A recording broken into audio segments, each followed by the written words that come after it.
अब जो most of the solid हम अपने आसपास देखते हैं वो ज़्यादातर क्रिस्टलाइन टाइप के होते हैं। अमोर्फस सॉलिड हैं आसपास लेकिन बहुत ही कम है। तो मोस्ट ऑफ द सॉलिड कैसे होंगे? क्रिस्टलाइन।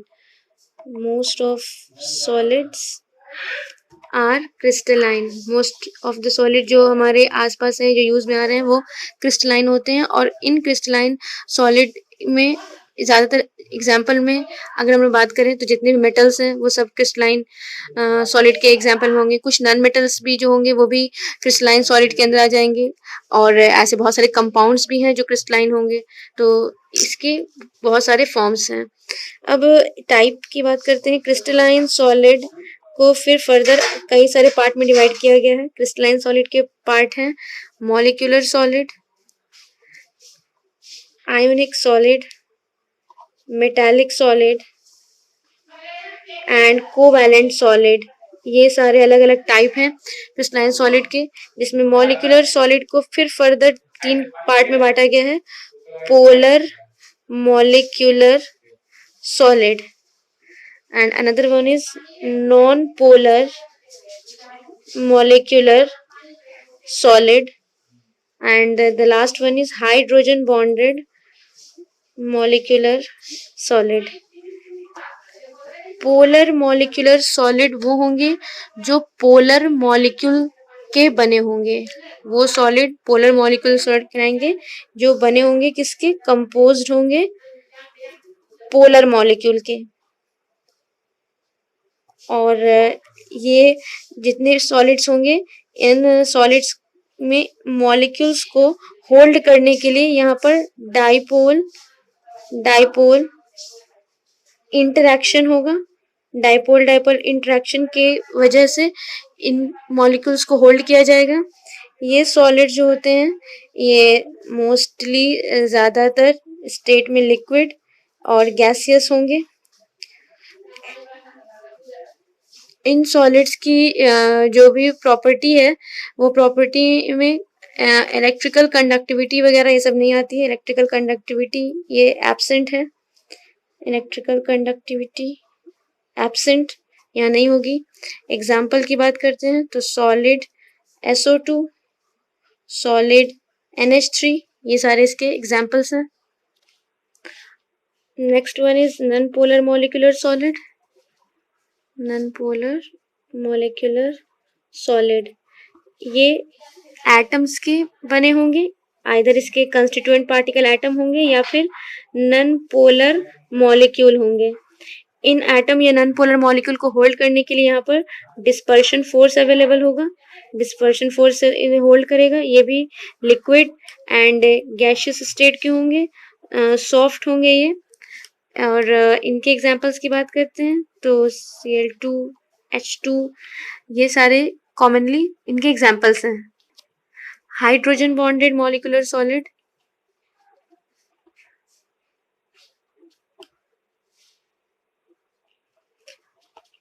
इनके कंस्टिट्यूएंट पार्टिकल वो होंगे जो H बॉन्ड का फॉर्मेशन कर सकते हैं। वो सारे मॉलिक्यूल्स जिनमें हाइड्रोजन बॉन्ड बन सकता है वो होंगे। यानी कि ज्यादातर कौन होगा इसमें इन्वॉल्व? हाइड्रोजन के साथ फ्लोरीन, ऑक्सीजन, नाइट्रोजन। ये 3 एलिमेंट हाइड्रोजन के साथ H बॉन्ड बनाने की कैपेसिटी रखते हैं, इसलिए ये हाइड्रोजन बॉन्डेड मॉलिक्यूलर सॉलिड्स में अवेलेबल होंगे। बाइंडिंग फोर्स जो बीच में अवेलेबल होगा वो H बॉन्ड होगा। और इसके एग्जाम्पल की अगर बात करते हैं हम लोग तो सॉलिड H2O, ये हाइड्रोजन बॉन्डेड मॉलिक्यूलर सॉलिड है। और ये इनकी अगर नेचर की बात हम लोग करते हैं तो ये इनका स्टेट भी लिक्विड और सॉलिड ही होता है।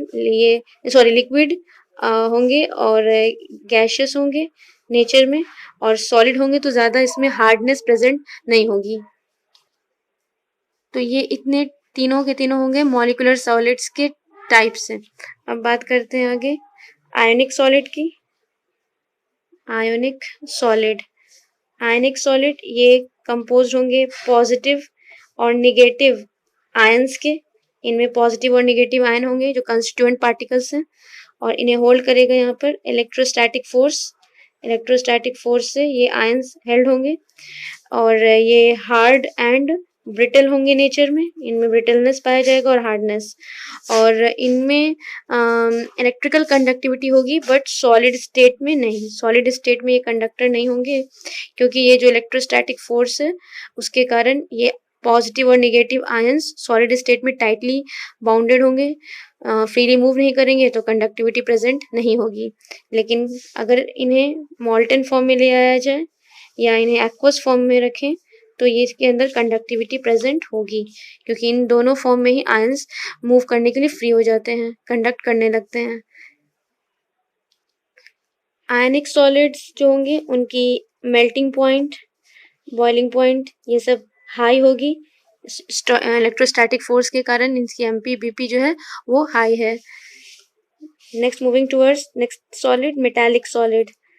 ये मेटालिक सॉलिड ये कंपोज्ड होंगे, इनके अंदर जो कंस्टिट्यूएंट पार्टिकल होंगे वो है positively charged ion, and is this positively charged ion is surrounded by lots of free electron। इस positively charged ion के आसपास कई सारे free electrons होंगे, और ये free electron आए कहाँ से? यहीं से, क्योंकि कोई भी पर्टिकुलर एटम खुद को पॉजिटिव चार्ज में कब कन्वर्ट करेगा? जब वो खुद के इलेक्ट्रॉन को लॉस करेगा, तो उसने जो इलेक्ट्रॉन लॉस किया वो उस पॉजिटिवली चार्ज आयन के आसपास इधर उधर घूम रहे हैं। तो यहाँ पर उस मेटालिक सॉलिड को हम इस तरह सोच सकते हैं कि ये पॉजिटिव आयन फ्री इलेक्ट्रॉन के ओशियंस में घूम रहा है। इनके अंदर प्रॉपर्टी है, और वो प्रॉपर्टी है लश्चर की, मैलिएबिलिटी की, ductility, thermal and electrical conductivity. ये सारी प्रॉपर्टी इनके अंदर प्रेजेंट होगी। ये जो लश्चर, थर्मल और इलेक्ट्रिकल कंडक्टिविटी की प्रॉपर्टी है, ये इस फ्री इलेक्ट्रॉन के अवेलेबिलिटी के कारण है। ये फ्री इलेक्ट्रॉन ही इसके अंदर लश्चर, थर्मल कंडक्टिविटी या इलेक्ट्रिकल कंडक्टिविटी प्रोवाइड करता है। तो सारे मेटल्स इसके एग्जाम्पल्स हो जाएंगे। और the last one is the covalent solid. This covalent solid ये बना होगा उन सारे के सारे नॉन मेटल से मोस्टली जो कोवैलेंट बॉन्ड बनाते हैं, यानी कि नॉन मेटालिक एटम से बनता है। यहाँ नॉन मेटालिक एटम प्रेजेंट होंगे और बाइंडिंग फोर्स यहाँ पर कोवैलेंट बॉन्ड होगा। और क्योंकि कोवैलेंट बॉन्ड खुद में ही एक स्ट्रॉन्ग एंड डायरेक्शनल नेचर रखता है, ये स्ट्रॉन्ग बॉन्ड है और इसके पास डायरेक्शनल प्रॉपर्टी है, दैट्स वाई कोवैलेंट सॉलिड जो होते हैं वो बहुत ही ज़्यादा हार्ड और स्ट्रॉन्ग होते हैं। कोवैलेंट सॉलिड के अंदर प्रॉपर्टी है बहुत ज़्यादा, इसके अंदर हार्डनेस होती है, स्ट्रेंथ बहुत ज़्यादा होती है, सॉलिड के अंदर स्ट्रेंथ बहुत ही हाई होगी। एमपी और बीपी की बात करते हैं तो ये भी बहुत ज़्यादा ही हाई होती है। इसके एग्जाम्पल्स में आ जाएगा silicon carbide, diamond, graphite. Graphite है तो ये एग्जाम्पल ऑफ कोवैलेंट सॉलिड, लेकिन हम सभी जानते हैं कि ग्राफाइट हार्ड नहीं होते हैं, ये सॉफ्ट होते हैं, आसानी से टूट जाते हैं। और ग्राफाइट के अंदर इलेक्ट्रिकल कंडक्टिविटी प्रेजेंट होती है, जबकि बाकी सारे में इलेक्ट्रिकल कंडक्टिविटी एब्सेंट होती है। तो ग्राफाइट में जो प्रॉपर्टी है वो बाकी सब की तरह फॉलो नहीं हो रही है। कारण क्या है? कुछ एक्सेप्शनल प्रॉपर्टी के कारण। ग्राफाइट की कुछ एक्सेप्शनल प्रॉपर्टी है, क्योंकि ग्राफाइट कार्बन का ही फॉर्म है और कार्बन के हम जानते हैं कि 4 वैलेंस इलेक्ट्रॉन होते हैं। तो ग्राफाइट के केस में एक्चुअली क्या है कि जो कार्बन के 4 वैलेंसी हैं, उन 4 में से 3 वैलेंसी तो यूज हो जाता है, इसमें से एक वैलेंसी जो है वो फ्री इलेक्ट्रॉन प्रोवाइड करता है। और ये जो फ्री इलेक्ट्रॉन प्रोवाइड कर रहा है, ये फ्री इलेक्ट्रॉन ही इलेक्ट्रिकल कंडक्टिविटी का रीजन बन जाता है, ये इसको इलेक्ट्रिकल कंडक्टर बना देता है। यानी ग्राफाइट इलेक्ट्रिकल कंडक्टर इसलिए है क्योंकि ग्राफाइट में कार्बन के चारों इलेक्ट्रॉन बाउंडेड नहीं होते हैं। उसके अलावा ग्रेफाइट में जो कार्बन के लेयर्स होते हैं, उनमें लेयर के बीच के जो फोर्सेस होते हैं, एक लेयर का दूसरे लेयर से जो फोर्स है वो बहुत ज़्यादा ही वीक होता है, इसलिए ग्रेफाइट जो है वो स्लिपरी और स्मूथ होता है और ल्यूब्रिकेंट के रूप में भी यूज़ होता है। जबकि डायमंड हम जानते हैं हार्ड सब्सटेंस है, बहुत ही ज़्यादा हार्ड है, सिलिकॉन कार्बाइड भी हार्ड है। तो ये ग्रेफाइट में जो प्रॉपर्टी है वो इस कोवैलेंट सॉलिड्स की प्रॉपर्टी को पूरी तरह से फॉलो नहीं करता है। तो उसके कुछ यहाँ पर बात को हमें ध्यान रखना है। सबसे पहले तो ग्रेफाइट कंडक्टर है, जबकि जितने भी हमने कोवैलेंट सॉलिड के अदर एग्जांपल्स देखे वो कंडक्टर नहीं है। तो क्यों है ग्रेफाइट कंडक्टर? क्योंकि उसके पास फ्री इलेक्ट्रॉन की अवेलेबिलिटी है।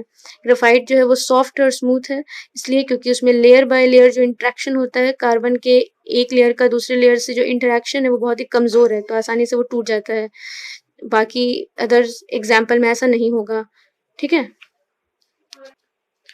नाउ अभी हम लोगों ने डिस्कस किया वो थे टाइप ऑफ क्रिस्टलाइन सॉलिड। हम लोग आगे बढ़ते हैं, क्योंकि क्रिस्टलाइन सॉलिड जो होते हैं वो बने होते हैं क्रिस्टल के, तो क्रिस्टल्स के बने होते हैं, तब उससे कुछ रिलेटेड यहाँ पर वर्ड है, जिसमें सबसे फर्स्ट वर्ड आता है क्रिस्टल लैटिस। क्रिस्टल लैटिस क्या है? It is the arrangement of particles in any crystal in 3 dimensional manner, यानी किसी भी क्रिस्टल में पार्टिकल के 3 डायमेंशनल अरेंजमेंट को ही हम क्रिस्टल लैटिस कहते हैं। तो crystal lattice is nothing, crystal lattice ये क्या है? 3 डायमेंशनल अरेंजमेंट है पार्टिकल्स का। कहाँ? किसी भी क्रिस्टल्स में।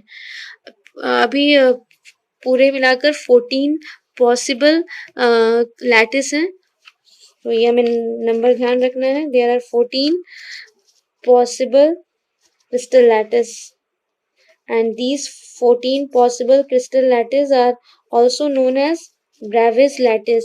इन्हें हम Bravais lattice के नाम से भी जानते हैं।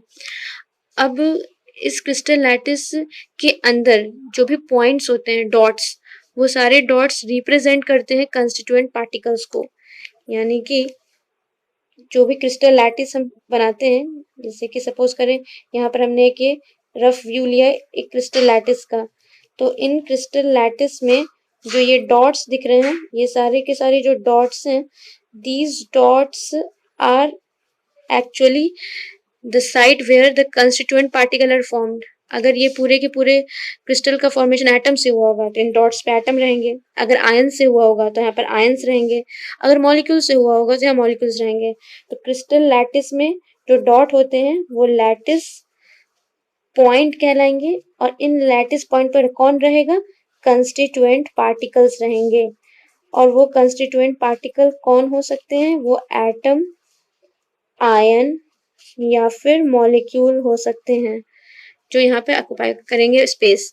अब यहाँ बीच में जो लाइन्स है, जो डॉट्स के बीच में लाइन दिखा रखा है, ये लाइन ज्योमेट्री को रिप्रेजेंट करेगा किसी भी क्रिस्टल लैटिस के। तो these lines represent geometry of lattice.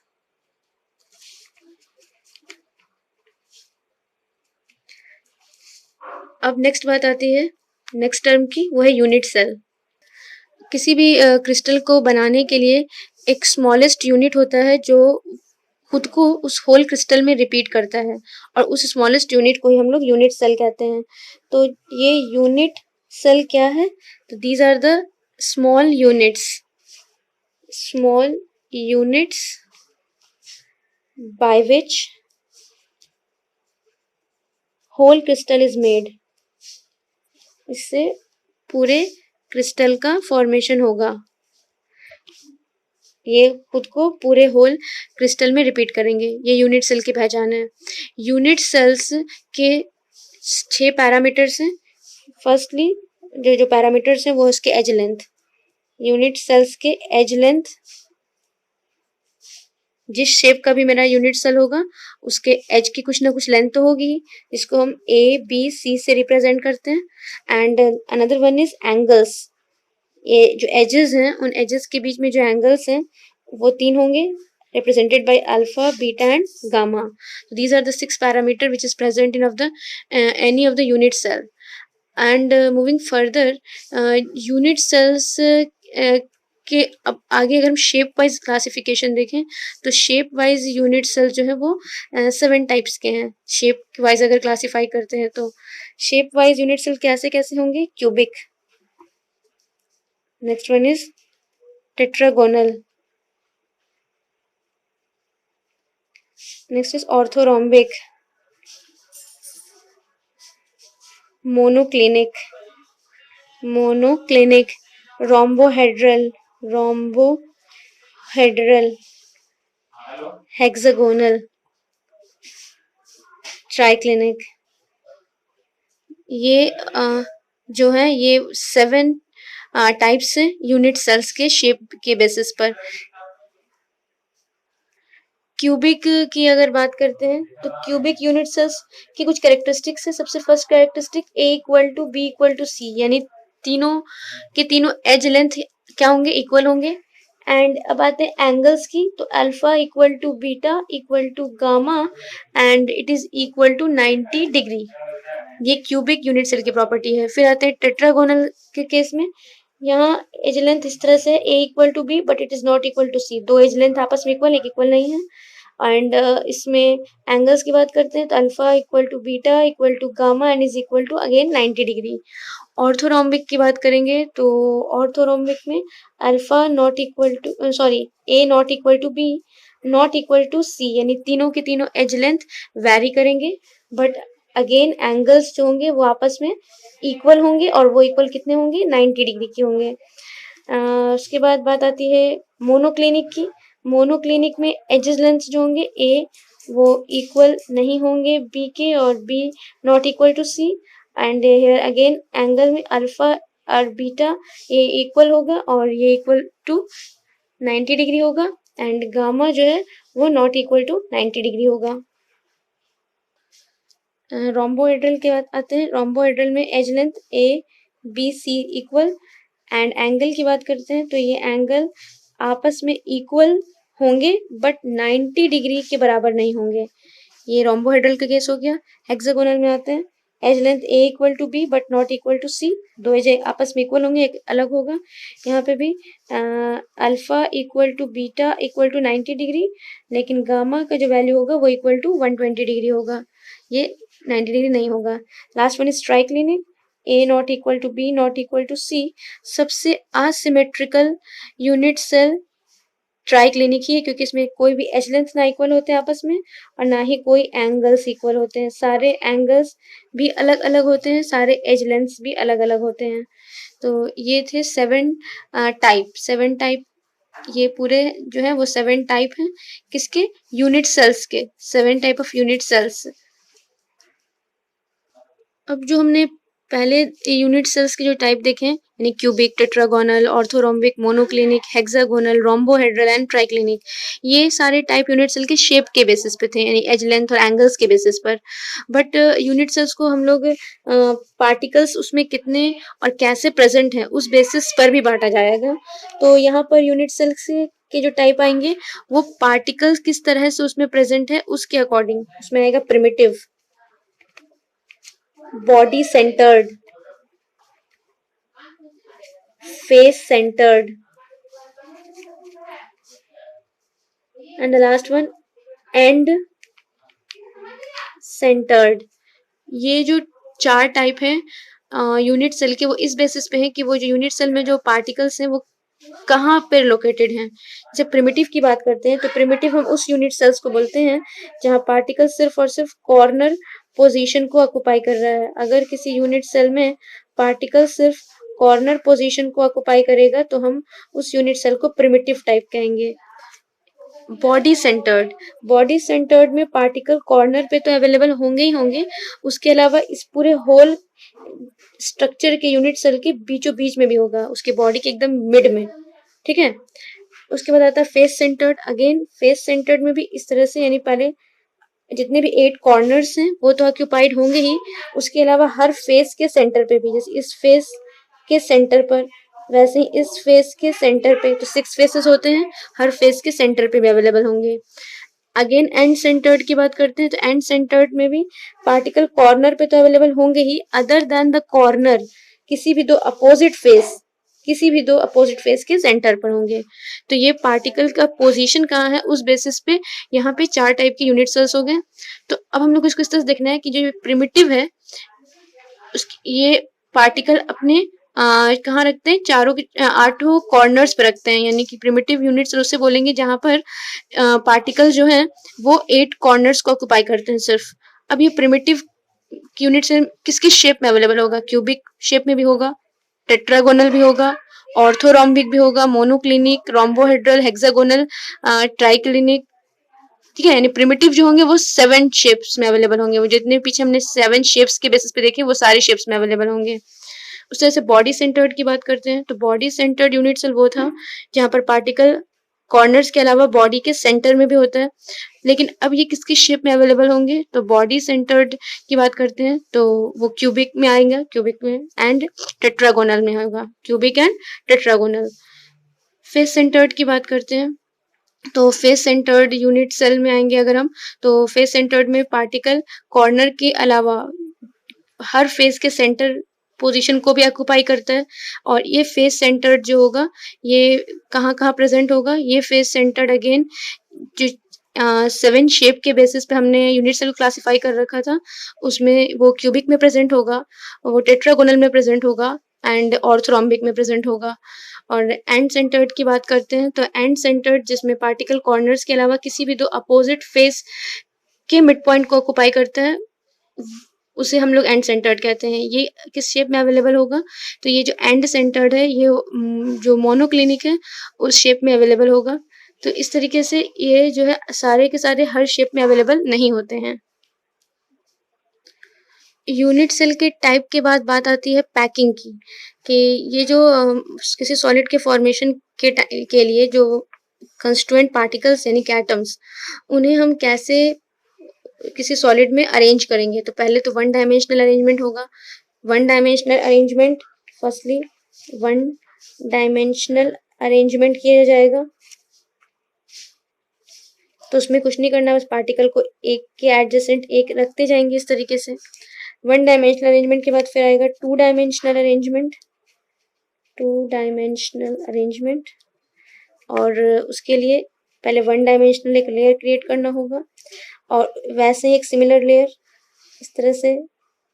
तो ये टू डायमेंशनल अरेंजमेंट हो गया। अब टू डायमेंशनल अरेंजमेंट के दो केसेस, एक ऐसा हो सकता है कि इस प्रकार से भी तो किया जा सकता था। ये एक लेयर मैंने क्रिएट किया, लेकिन नेक्स्ट लेयर में जो पार्टिकल है वो नेक्स्ट लेयर का पार्टिकल ऊपर वाले लेयर के जस्ट नीचे नहीं बल्कि दो पार्टिकल के बीच में जो गैप था वहां ऑक्युपाई करता है प्लेस। तो ये दोनों ही टू डायमेंशनल है, जिसमें इसको कहेंगे स्क्वायर पैक्ड लेयर है ये, और इसे कहेंगे हम लोग हेक्सागोनल पैक्ड लेयर। ये हेक्सागोनल पैक्ड लेयर है। स्क्वायर पैक्ड लेयर इसलिए बोलते हैं क्योंकि यहाँ पर कोई एक, जैसे हम एक और लेयर पहले क्रिएट कर लेते हैं, तो यहाँ पर किसी एक एटम की बात करते हैं तो उसके नेबरिंग एटम्स कितने होंगे, चार। ये चार नेबरिंग एटम होंगे इसके, ये ये सारे इसके चार नेबरिंग एटम होंगे। और इसलिए इस केस में कोऑर्डिनेशन नंबर 4 होगा और ये चारों नेबरिंग एटम के सेंटर को ज्वाइन करने पर स्क्वायर का फॉर्मेशन होता है। जबकि इस सिचुएशन में यहाँ की अगर बात करते हैं तो इस सिचुएशन के केस में यहाँ पर जो होगा वो किसी भी एक एटम्स के जो नेबरिंग एटम होंगे वो 6 होंगे, और इसलिए यहाँ पर coordination number is equal to 6। और कोई भी एक पर्टिकुलर एटम के जितने भी 6 नेबर्स है उन्हें आपस में कनेक्ट करें, उनके सेंटर को आपस में कनेक्ट करें तो हेक्सागोन शेप का फॉर्मेशन होता है। तो ये टू डायमेंशनल पैकिंग हो गई। अब जब हमने टू डायमेंशनल पैकिंग कर दी तो अब बात आती है थ्री डायमेंशनल पैकिंग करने की। थ्री डायमेंशनल पैकिंग करने के लिए पहले एक टू डायमेंशनल लेयर क्रिएट करना होगा। थ्री डायमेंशनल पैकिंग, तो टू डायमेंशनल लेयर क्रिएट करते हैं। अब ये टू डायमेंशनल लेयर अभी हम देख चुके हैं कि ये दो टाइप से होगा, एक square close packed layer, this one is the square close packed layer. अगर इस जैसा ही एक और लेयर इसके ऊपर रख दिया जाए और ऐसे ही कई सारे लेयर एक के ऊपर एक हम रखते जाएं तो एक 3D स्ट्रक्चर क्रिएट होगा और वो कहलाएगा, यानी कि ऐसे ही एक लेयर इसके ऊपर फिर इसके again one above another place करते जाते हैं तो ये जो स्ट्रक्चर बन जाएगा ये कहलाएगा सिंपल क्यूबिक लैटिस। इसमें सारे लेयर्स जो बन रहे हैं वो एक जैसे होंगे, जो फर्स्ट लेयर होगा, जो सेकंड थर्ड सब लेयर एकदम सिमिलर होंगे, इसलिए ये ए अरेंजमेंट कहलाता है क्योंकि इसमें सारे लेयर एक जैसे होंगे। तो ये थ्री डायमेंशनल का एक केस हो गया। उसके बाद अगेन यहाँ आते हैं, ये भी तो टू डायमेंशनल के एग्जांपल्स हैं कि ये एक पार्टिकल यहाँ पोजीशन ऑक्युपाई कर रहा है।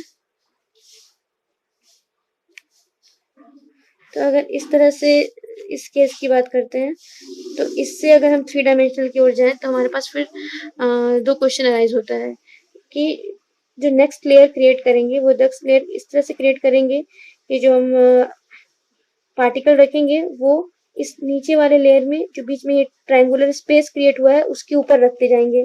यहाँ यहाँ इस तरह से रखते जाएंगे तो इससे सेकंड लेयर क्रिएट होगा।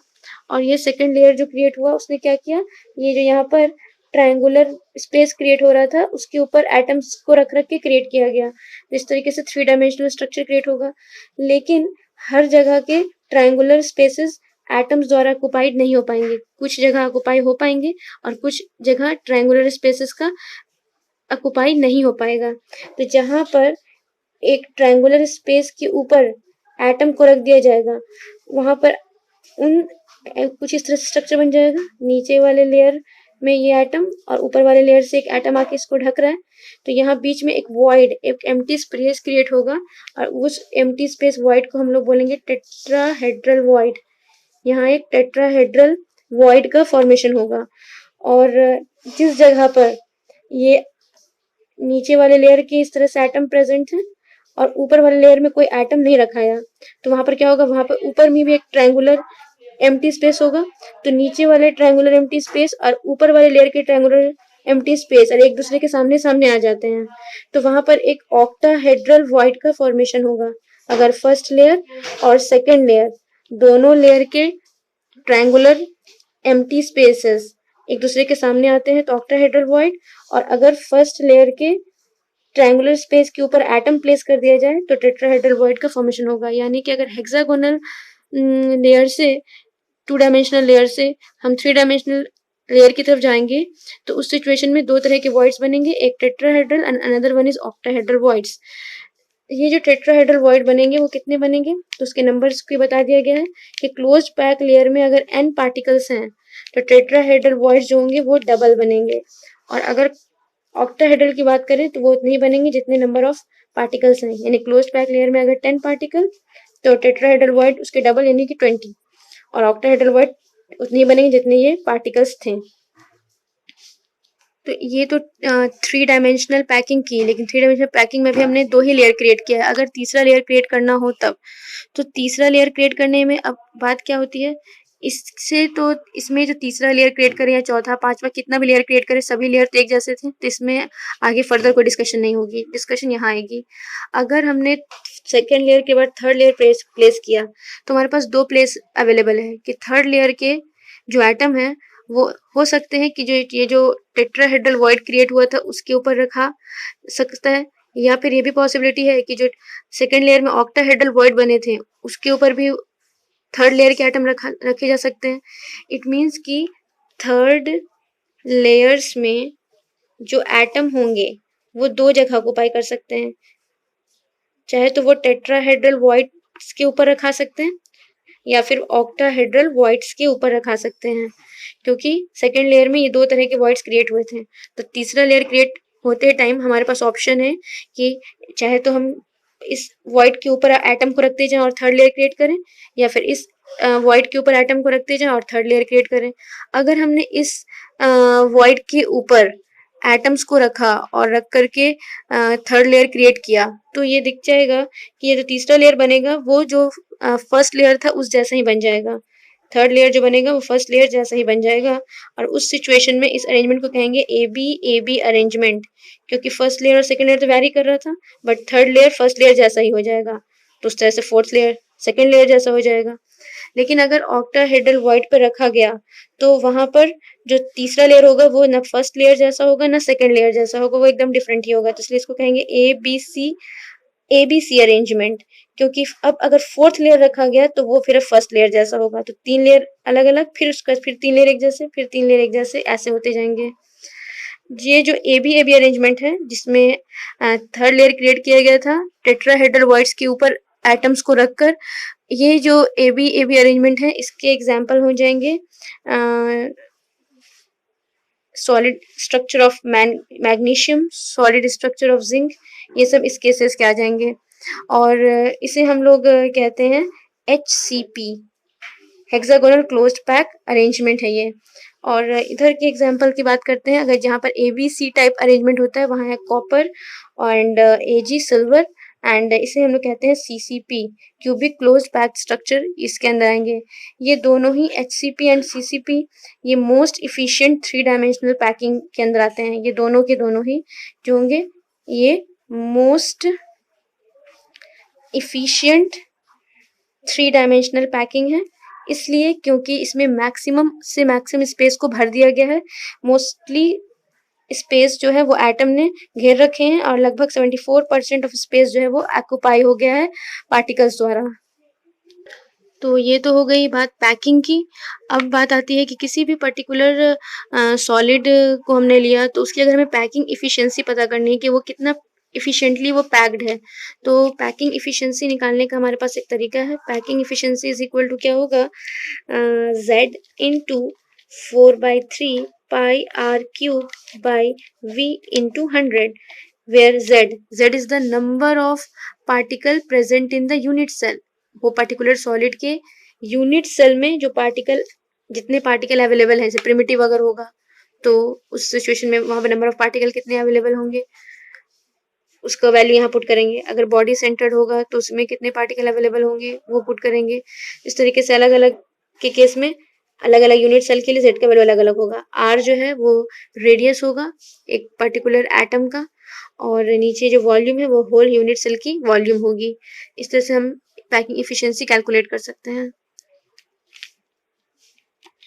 अब बात की जाए पैकिंग इफिशिएंसी, अगर 1 बाय 1 सभी की बात करते हैं, सबसे पहले आते हैं प्रिमिटिव के केस में जहां एटम सिर्फ और सिर्फ कॉर्नर पोजीशन को ऑक्यूपाई करता है। उसकी अगर बात करते हैं प्रिमिटिव के केस की, जहां एटम कौन सा पोजीशन ऑक्यूपाई किया हुआ है, कॉर्नर पोजीशन को सिर्फ ऑक्यूपाई किया हुआ है।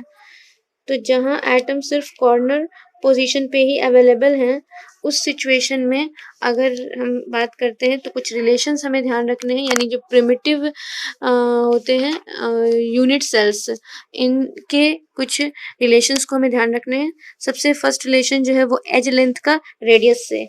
ये क्या है, आर है, तो ये भी तो आर प्रेजेंट है, तो 2r, तो 2r इज इक्वल टू क्या होता है, sorry 2r is equal to, अगर एज लेंथ को हम ए से रिप्रेजेंट कर दें तो A, 2r is equal to A होगा यहाँ पर रिलेशन उसका एज लेंथ से।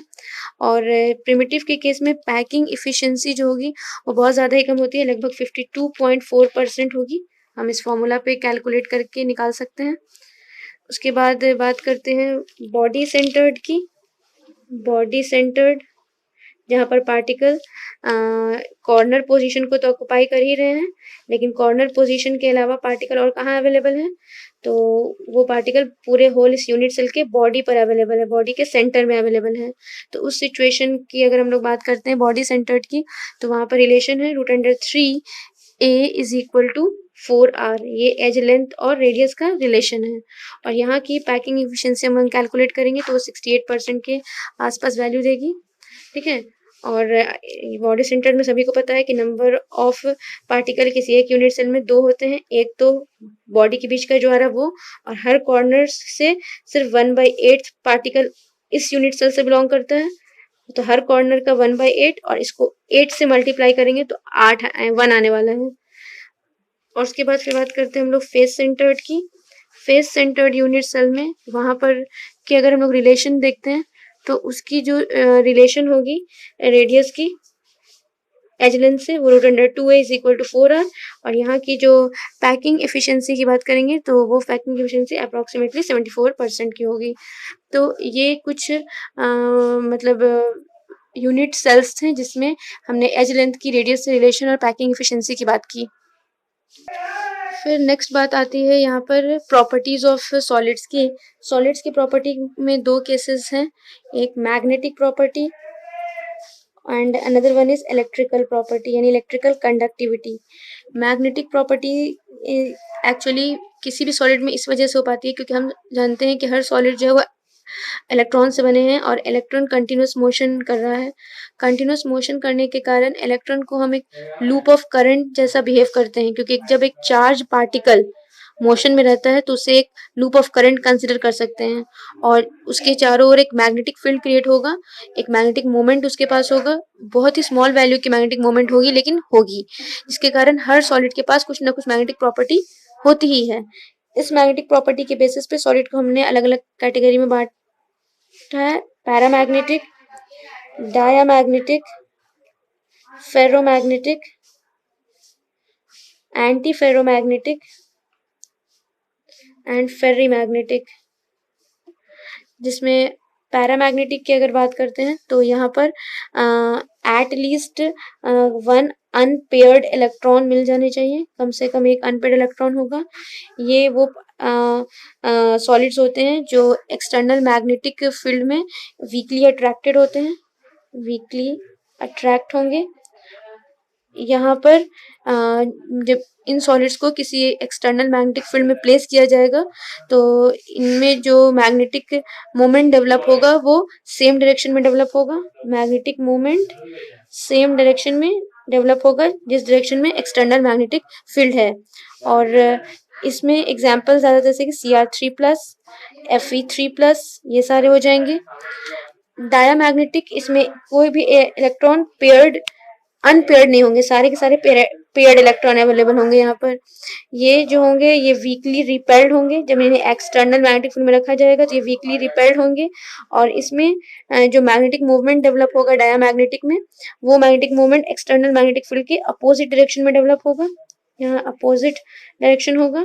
इसके एग्जाम्पल की बात करते हैं तो यहाँ पर एग्जाम्पल की कॉमन से एग्जाम्पल वो H2O होंगे और C6H6।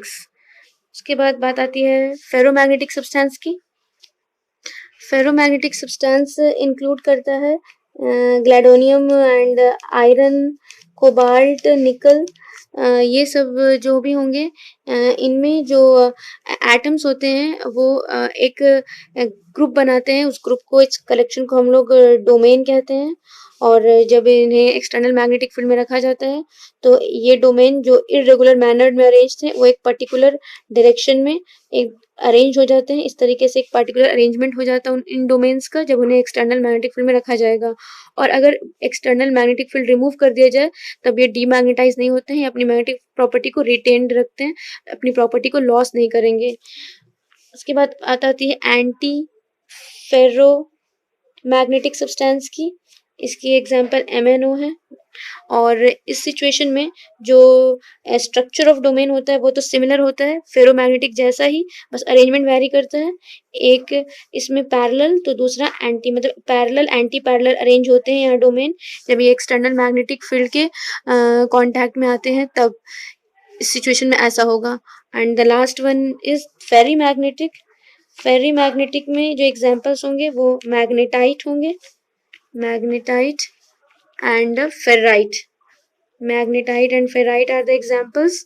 और यहाँ पर पैरेलल और नॉन पैरेलल डोमेन्स के नंबर इक्वल नहीं होंगे।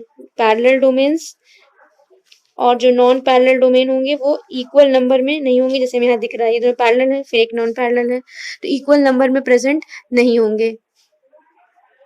फेरी मैग्नेटिक सब्सटेंस की खास बात यह है कि अगर फेरी मैग्नेटिक सब्सटेंस को हीट किया जाए तो वो पैरामैग्नेटिक में कन्वर्ट हो जाते हैं अगर उन्हें हीट करेंगे तो। अब बात आती है नेक्स्ट प्रॉपर्टी की, वो इलेक्ट्रिकल कंडक्टिविटी। इलेक्ट्रिकल कंडक्टिविटी के बेसिस पे सॉलिड बेसिकली 3 टाइप्स के होंगे और वो 3 टाइप होंगे conductor, insulator and semiconductor. Conductor जिनकी कंडक्टिविटी का जो रेंज होगा वो 10⁴ to 10⁷ के रेंज होंगे। इंसुलेटर की इलेक्ट्रिकल कंडक्टिविटी का रेंज 10⁻, मतलब निगेटिव में इनके रेंजेस चले जाते हैं, ये बहुत ज़्यादा ही क्योंकि पुअर कंडक्टर होते हैं तो 10⁻⁻20 to 10⁻⁻10 के रेंज के आसपास होंगे। और सेमी कंडक्टर की कंडक्टिविटी इन दोनों के इंटरमीडिएट प्रेजेंट होगी। तो अब बात आती है सेमीकंडक्टर के कुछ आगे डिस्कशंस की। सेमीकंडक्टर जो होंगे वो मेनली 3 टाइप के होते हैं। एक इंट्रिंसिक सेमीकंडक्टर। इंट्रिंसिक सेमीकंडक्टर जो ज़्यादातर सिलिकॉन के, यानी ग्रुप नंबर जो 14 है उसके एलिमेंट्स के बने होते हैं। इंट्रिंसिक सेमीकंडक्टर में सिलिकॉन और जर्मेनियम आ जाता है, बट इनकी इलेक्ट्रिकल कंडक्टिविटी बहुत ज़्यादा ही लेस होती है तो उसको उतना ज़्यादा प्रैक्टिकल पर्पज़ में हम यूज़ नहीं कर पाते हैं। तो इसके लिए किया क्या जाता है, इनमें डोपिंग यानी कि इम्प्योरिटी मिला दी जाती है और बन जाता है फिर दूसरे टाइप का सेमीकंडक्टर, एक N type semiconductor and another one is P type semiconductor. N type semiconductor तब होगा जब इस इंट्रिंसिक सेमीकंडक्टर के अंदर इम्प्योरिटी के रूप में हम किसी ऐसे एटम को मिलाएंगे जिसके पास इलेक्ट्रॉन एक्सेसिव होगा। अगर हम इलेक्ट्रॉन रिच सब्सटेंस से डोपिंग करते हैं तो वो एन टाइप सेमीकंडक्टर बनेगा। और इलेक्ट्रॉन रिच सब्सटेंस कौन होंगे? ग्रुप नंबर 15 के एलिमेंट। ग्रुप 15 के एलिमेंट को लेकर अगर डोपिंग करेंगे तो एन टाइप सेमीकंडक्टर बनेगा। और पी टाइप सेमीकंडक्टर कब होगा? जब इलेक्ट्रॉन डिफिशिएंट, कोई ऐसे एटम से हमने डोपिंग की जिसमें इलेक्ट्रॉन की कमी थी। तो ग्रुप नंबर 14 में अगर ग्रुप नंबर 13 के एलिमेंट से डोपिंग कर दी जाए तो वो पी टाइप के सेमीकंडक्टर बनेंगे। और ये दोनों की कंडक्टिविटी इस इंट्रिंसिक सेमीकंडक्टर से ज्यादा होती है। सेमीकंडक्टर में एक खास बात और भी ये देखी गई है कि टेम्परेचर के बढ़ाने से वहां पर कंडक्टिविटी बढ़ेगी, इंक्रीज कर जाती है।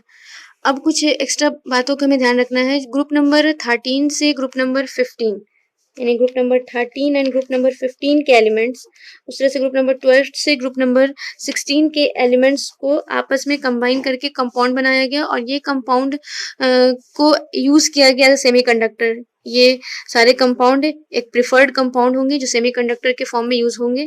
ग्रुप 13 से 15 तक बिलोंग करने वाले उस तरह के कंपाउंड में जो आएंगे उनके एग्जांपल्स यहाँ पे हमें देख लेने हैं।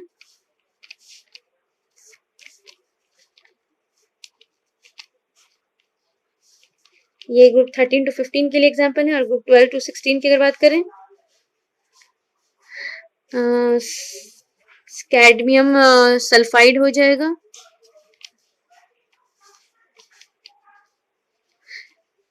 ये कुछ एग्जाम्पल्स हैं जो हमें ध्यान रखने हैं। ये वो कंपाउंड्स हैं जिन्हें बनाया गया है 13 और 15 ग्रुप से और 12 से लेकर 16 ग्रुप्स तक, ताकि इन्हें सेमीकंडक्टर के फॉर्म में यूज किया सके। और इनमें सबसे बेटर जो है, सबसे अच्छा है वो ये है। ये रिवॉल्यूशनाइज्ड सेमीकंडक्टर है जो यूज होता है।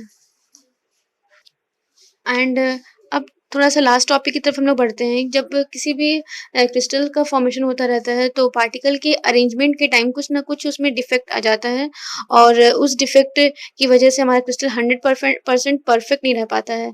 ऐसे तो डिफेक्ट कई सारे टाइप के होते हैं, बट हमें जो यहाँ पर डिस्कस करना है वो है पॉइंट डिफेक्ट। यानी कि हम यहाँ पर बात करेंगे पॉइंट डिफेक्ट की। ये पॉइंट डिफेक्ट को फिर फर्दर 3 पार्ट में बांटा गया है: stoichiometric defect, non stoichiometric defect and impurity defect. Stoichiometric defect भी फिर 2 केस में होगा, एक आयोनिक सॉलिड्स में and another one is non ionic solids. ये दोनों ही स्टाइक्योमेट्रिक डिफेक्ट शो करेंगे। स्टाइक्योमेट्रिक डिफेक्ट में सॉलिड के स्टाइक्योमेट्री पे कोई इफेक्ट नहीं पड़ता है, उसकी स्टाइक्योमेट्री में कोई चेंज नहीं आता है। स्टाइक्योमेट्रिक डिफेक्ट जो नॉन आयनिक सॉलिड में होते हैं उसमें 2 केस होगा। जो नॉन आयनिक में होंगे उसमें 2 केस होगा, एक होगी वैकेंसी डिफेक्ट और एक होगी इंटरस्टिशियल डिफेक्ट। वैकेंसी डिफेक्ट में एक वैकेंट स्पेस क्रिएट हो जाएगा उस पर्टिकुलर सॉलिड के अंदर, और इंटरस्टिशियल डिफेक्ट में पार्टिकल जो होगा वो अपना ओरिजिनल साइड छोड़ करके 2 पार्टिकल के बीच में जो स्पेस है वहां जाकर अपना जगह ले लेगा। वैकेंसी डिफेक्ट क्योंकि एक वैकेंट स्पेस क्रिएट कर देता है सॉलिड के अंदर, इसलिए इस डिफेक्ट के कारण सॉलिड की डेंसिटी कम हो जाएगी, घट जाएगी, और ये ज्यादातर हीटिंग की वजह से डिफेक्ट आती है। इंटरस्टिशियल डिफेक्ट में पार्टिकल ने अपना खुद का पोजीशन छोड़ा और इंटरस्टिशियल साइड पर चला गया, तो उस सिचुएशन में डेंसिटी जो है ये डिफेक्ट बढ़ा देता है। यहाँ पर पार्टिकल जो है वो इंटरस्टिशियल साइट, यानी कि इस तरह से अगर ये एटम्स थे तो यहाँ अगर किसी एटम को यहाँ अरेंज होना है, फिर यहाँ, और उसके बाद अगर दूसरा एटम आया तो वो क्या कि यहाँ इंटर कर गया है, ये सब इंटरस्टिशियल साइट थे, यहाँ आ गए, तो क्या कर रहा है, डेंसिटी को इंक्रीज कर दे रहा है। लेकिन वही अगर हम लोग बात करें आयनिक सॉलिड्स के, आयनिक सॉलिड्स में भी स्टाइक्योमेट्रिक डिफेक्ट देखी जाती है। वो 2 है, एक Frenkel defect, one is Frenkel and another one is Schottky. Frenkel and Schottky defect, ये जो फ्रेंकेल डिफेक्ट है उसे हम जस्ट लाइक वैकेंसी डिफेक्ट और इंटरस्टिशियल डिफेक्ट है दोनों का कॉम्बिनेशन कह सकते हैं, क्योंकि इसमें जो कटायन होते हैं वो अपना साइट छोड़ते हैं, तो वहां पे क्या हुआ, वैकेंसी क्रिएट किया और फिर जाके इंटरस्टिशियल साइट को ऑक्युपाई कर लेते हैं, तो इसलिए यहाँ पर वैकेंसी और इंटरस्टिशियल डिफेक्ट दोनों का ही एक कॉम्बिनेशन होगा। ये जो डिफेक्ट है वो ज्यादातर उन आयनिक सॉलिड्स के में देखने को मिलते हैं जहां पर कटायन और अनायन के साइज में डिफरेंस होता है। जहाँ पर भी कटायन और अनायन के साइज में अंतर होगा वहां पे ही ये डिफेक्ट देखने को मिलेगा। तो ये एक तरह से कॉम्बिनेशन है वैकेंसी एंड इंटरस्टिशियल डिफेक्ट का, क्योंकि इसमें कटायन ने एक जगह वैकेंट स्पेस क्रिएट किया, जहां उसे होना चाहिए था वहां से हट गया और चला गया इंटरस्टिशियल साइट पे। तो इसलिए ओवरऑल अगर देखी जाए डेंसिटी में कोई फर्क इस डिफेक्ट में नहीं पड़ने वाला। इसके एग्जाम्पल हो जाएंगे AgCl, AgBr, ये सारे इसके एग्जाम्पल्स हैं जहाँ पे हमें साफ दिख रहा है कि कटायन और अनायन के साइज में डिफरेंस आ रहा है। और शॉर्ट की डिफेक्ट की बात करते हैं। शॉर्ट की डिफेक्ट इसमें कटायन जो होते हैं वो अपना पोजीशन छोड़ देते हैं, अपना पोजीशन एम्प्टी कर देते हैं और न्यूट्रलिटी को मेंटेन करने के लिए इक्वल नंबर में अनायन भी अपना जगह छोड़ता है, यानी कि कटायन एंड अनायन इक्वल नंबर में अपने पोजीशन को वैकेंट करते हैं ताकि इलेक्ट्रिकल न्यूट्रलिटी जो है वो मेंटेन रह सके। और इसमें ज्यादातर एग्जांपल्स जो आएंगे वो ज्यादातर उस जगह पर आएंगे जहां पर कटायन और अनायन के साइज में ज्यादा का डिफरेंस नहीं होगा। कटायन अनायन अगर ज्यादा अंतर नहीं रखते अपने साइज में तो ये एग्जाम्पल होंगे। AgBr जो है वो दोनों डिफेक्ट शो करता है। AgBr फ्रैंकल डिफेक्ट के अंदर भी आता है और शॉर्टकी डिफेक्ट के अंदर भी आएगा। इम्प्योरिटी डिफेक्ट ये क्रिएट तब होता है जब किसी सॉलिड का क्रिस्टलाइजेशन हो रहा था और उसमें कोई इम्प्योरिटी ऐड हो गई, तो उस समय इम्प्योरिटी डिफेक्ट क्रिएट होगी। जैसे इसके एग्जांपल की बात करें, NaCl में अगर strontium chloride as impurity add हो जाए तो हो जाएगा। कैडमियम क्लोराइड के केस में अगर AgCl आ जाता है तो वहां पर ये डिफेक्ट देखने को मिलेगा। और नॉन स्टाइक्योमेट्रिक डिफेक्ट, इसमें फिर दो पार्ट होते हैं, एक metal access defect, metal excess, and another one is metal deficiency defect। metal deficiency defect, ये जो metal excess defect है इसका दो रीजन है। एक रीजन हो सकता है अनायोनिक वैकेंसी, अनायन ने क्या किया, जगह वैकेंट कर दिया। अनायन जगह वैकेंट करेगा तो सिंपल सी बात है कि कटायन का नंबर जो होगा वो ज्यादा रहेगा, तो उस सिचुएशन में हम कहेंगे कि वो मेटल एक्सेस डिफेक्ट है, जो क्रिएट किस कारण से हुआ, अनायनिक वैकेंसी के कारण। जैसे कि अगर NaCl को हीट करते हैं सोडियम वेपर के प्रेजेंस में, तो NaCl जब सोडियम वेपर के प्रेजेंस में हीट होगा तो ये NaCl को हमने क्या किया, हीट किया सोडियम वेपर के प्रेजेंस में, तो उस सिचुएशन में वहां पर ये डिफेक्ट क्रिएट होने को मिलेगा, क्योंकि उस सिचुएशन में ये जो क्लोरीन होगा वो सोडियम के वेपर से कंबाइन करने के लिए उस सॉलिड में से निकल जाएगा।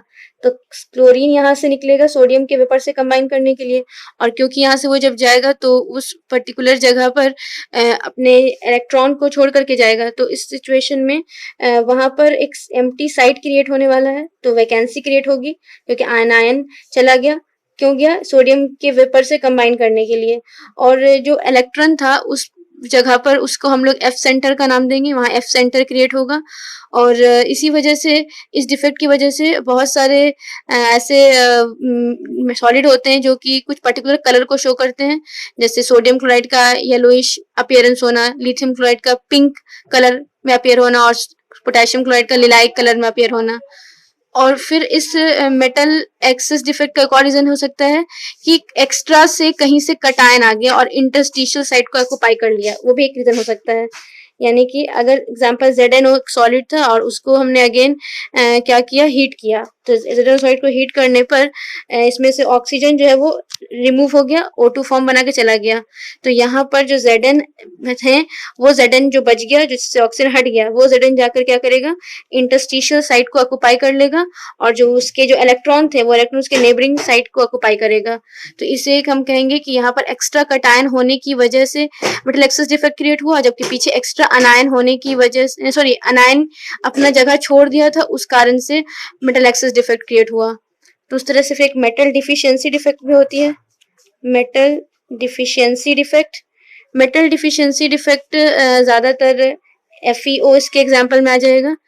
इसमें जो स्टाइक्योमेट्री होती है इनकी एफई और ओ की वो मेंटेन नहीं हो पाती। एफई ओ जो है उसमें एफई का नंबर कुछ घट जाता है और वो कुछ इस तरह से हो जाता है 0.95 इतना, यानी ये होना चाहिए था रेशियो 1:1 में, बट ऐसा कुछ इसका रेशियो आ जाता है। मेटल अपनी संख्या को कम कर लेता है, वहां पे लेसर नंबर में मेटल आ जाते हैं। तो इस तरीके से हमने जो भी एक शॉर्ट रिव्यू लेना था इस चैप्टर का, वो यहाँ पर फिनिश होता है। और अब बात आती है कि आपको एक प्रॉपर वे में इस चैप्टर को अगर अच्छे से ग्रैप्स करना है तो मेरा सजेशन तो यही होगा कि आप एक बार स्टार्टिंग से जो फर्स्ट इसका एक्सप्लेनेशन था उसको टिल एंड एक बार फिर से देखो, कंटिन्यूस मैनर में, गैप लेकर नहीं। हाँ, एक दिन में अगर नहीं हो पाता है तो उसे गैप ले लेकर के 3-3 वीडियोस कर करके उसे देखो, एनसीईआरटी से पढ़ो और उसके बाद इसके क्वेश्चंस करो, तो बहुत ज़्यादा आसानी से ही आपको ये सब समझ में आने वाला है। क्योंकि एनसीईआरटी को बहुत ही इजीली मैनर में मुझसे जितना हो सका उसे यहाँ पर मैंने इजी करके प्रेजेंट किया है। और अगर किसी भी तरह का डाउट आता है तो आप कमेंट करके पूछ सकते हो। whenever I will get free, I would answer all that doubts. And please study well through NCERT and go through this video in a continuous manner once again. ऐसे तो जितने भी एक्सप्लेनेशन थे, I have tried a lot to make it as much as clear so that you can get it very nicely. But कहीं पर मे भी हो सकती है कि प्रेजेंटेशन में थोड़ा प्रॉब्लम हो सकती है वीडियो को प्रेजेंट करने में। तो फॉर दैट अगर आपको कहीं पर भी जो भी प्रॉब्लम लगता है तो you can send me an advice so that I could improve it. लेकिन एक्सप्लेनेशन को मैंने पूरा टू द पॉइंट बनाया है ताकि आप इसे बहुत ईजिली समझ सको। ठीक है, तो आप क्वेश्चंस करो एनसीईआरटी के और जो भी डाउट्स आए पूछो, क्लियर करो ना। क्वेश्चंस करना समझने के बाद बहुत ज़्यादा इम्पोर्टेंट है। इससे आपको ये पता चलेगा कि आपने जो ये समझा उससे आपके क्वेश्चंस हो पा रहे हैं कि नहीं। लेकिन हाँ, क्वेश्चन करने से पहले आपको इस वीडियोस के थ्रू और एनसीईआरटी बुक को एक बार अपने से खुद से पढ़ना है, फिर क्वेश्चन को करना है, तो क्वेश्चंस हो जाएंगे। और एक्स्ट्रा क्वेश्चंस भी आप चाहो तो करो, जितना ज़्यादा क्वेश्चंस करोगे वो उतना ज़्यादा बेटर होगा आप सभी के लिए, क्योंकि इससे आपका कंसेप्ट और ही क्लियर होगा। So now, good luck everyone.